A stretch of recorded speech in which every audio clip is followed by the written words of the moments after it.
అమర్ ఇంటికి వస్తున్నాడన్న విషయం తెలుసుకున్న మనోహరి ఎలాగైనా సరే అమర్కి దగ్గర అవ్వడం కోసం అని చెప్పి రూమ్ అంతా నీట్గా సర్దుతూ ఇక రూమ్ స్ప్రే చేస్తూ ఎలాగైనా ఈరోజు అమర్కి దగ్గర అవ్వాలి, బాగి అడ్డు తొలగించాలి అని చెప్పి ప్లాన్ వేస్తూ ఉంటుంది. ఇక ఇంతలో అమర్ని బాగి ఇంటికి తీసుకుని వస్తుంది. కార్ సౌండ్ వినగానే నిర్మలమ్మ, సదాశివం గారు, పిల్లలు మీ నాన్న వచ్చాడు అని చెప్పి అంటూ ఉంటే ఇక పిల్లల కంటే ముందుగానే పరుగున మనోహరి పరిగెత్తుకుంటూ బయటకు వస్తూ ఉంటుంది. ఇక అలా పరిగెత్తుకుంటూ వచ్చి కారుకి తన కాలు తగలటంతో అబ్బా అంటూ నొప్పితో అరుస్తూ ఉంటుంది. ఏమైంది మనోహరి అని చెప్పి అలా పడిపోయావేంటి అని అమర్ అడుగుతూ ఉంటే నేను పట్టుకుందామని అలా పరిగెత్తుకుంటూ వచ్చాను అమర్ అని చెప్పి మనోహరి అంటూ ఉంటే అప్పుడు బాగి కొంచెం ఉంటే మూతి పళ్ళు రాలిపోయాయి, జాగ్రత్తగా ఉండాలి కదా మనోహరి, మీకు ఏమైనా అయితే మేము ఎంతలా బాధపడతామని చెప్పి అంటూ ఉంటుంది. తర్వాత నిర్మలమ్మ అమర్ బాగి వాళ్లకు జంటగా హారతిస్తుంది. దాంతో మనోహరి అమర్ పక్కన ఉండాల్సింది నేను, ఈ మిస్సమ్మ అమర్ పక్కన స్థానాన్ని కొట్టేసింది, అమర్తో కలిసి జంటగా ఇంట్లో అయినా అడుగు పెడదాం అనుకుంటే ఆ అవకాశం లేకుండా పోయింది.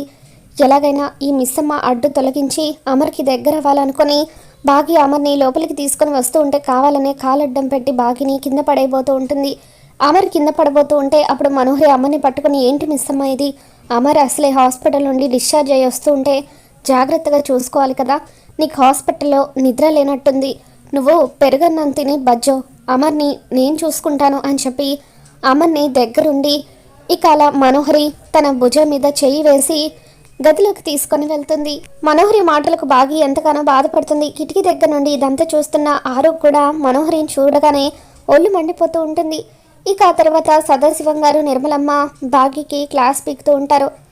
అసలు హాస్పిటల్లో అమర్కి సేవ చేసింది మిస్సమ్మ, పిల్లలందరి ప్రాణాలు కాపాడింది మిస్సమ్మ, ఏదో గుమ్మం దగ్గర కాలు అడ్డం పడి కింద పడపోతే దానికి ఆ మనోహరి అన్ని మాటలు అన్నాలా, అసలు నాకు వచ్చిన కోపానికి ఆ మనోహరిని చెడమడ తిట్టేయాలని అనుకున్నాను, కానీ నా కోడలి స్నేహితురాలని చెప్పి ఆగిపోయాను అని చెప్పి నిర్మలమ్మ అంటూ ఉంటే అవునే, ఆ మనోహరి ప్రవర్తన నాకు అస్సలు నచ్చడం లేదు, పైనున్న మన ఆరు బాధపడుతుందని ఆ అమ్మాయిని ఒక్క మాట కూడా అనడం లేదు, కానీ మిస్సమ్మ ఉండగా అమర్కి దగ్గర అవ్వాలని అసలు ఇంకా ఆ మనోహరి ప్రయత్నించడం ఏంటి, వీళ్ళిద్దరి మధ్యలోకి ఆ మనోహరి ఎందుకు వస్తుందో అర్థం కావడం లేదు, అయినా అనాల్సింది ఆ మనోహరిని కాదు నీ పుత్రరత్నాన్ని, మిస్సమ్ని అన్ని మాటలు అంటూ ఉంటే వాడు ఒక్క మాట కూడా ఎదురు మాట్లాడలేదు అని చెప్పి సదాశివం గారు అంటూ ఉంటే మధ్యలో మీ అబ్బాయి గారు ఏం చేశారు మామయ్య గారు, పాపం ఆయన కూడా అక్క స్నేహితురాలని వదిలేశారేమో అని చెప్పి అంటూ ఉంటే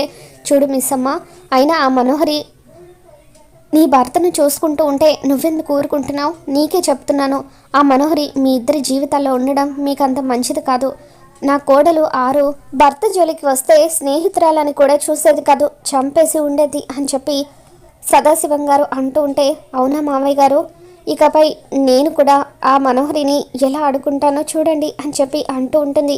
మరోపక్క ఆరు కూడా బాగిని రెచ్చగొడుతూ ఏంటి మిస్సమ్మ నువ్వు అక్కడ ఉండాల్సిన నువ్వు ఇక్కడ ఎందుకున్నావు, మీ ఆయన్ని చూసుకోకుండా ఇక్కడేం చేస్తున్నావని చెప్పి అంటూ ఉంటే ఇప్పుడు జరగబోయే తమాషా చూద్దురు కానీ పదండక్క అంటూ ఆరుని బాగి కిచెన్లోకి తీసుకుని వస్తుంది.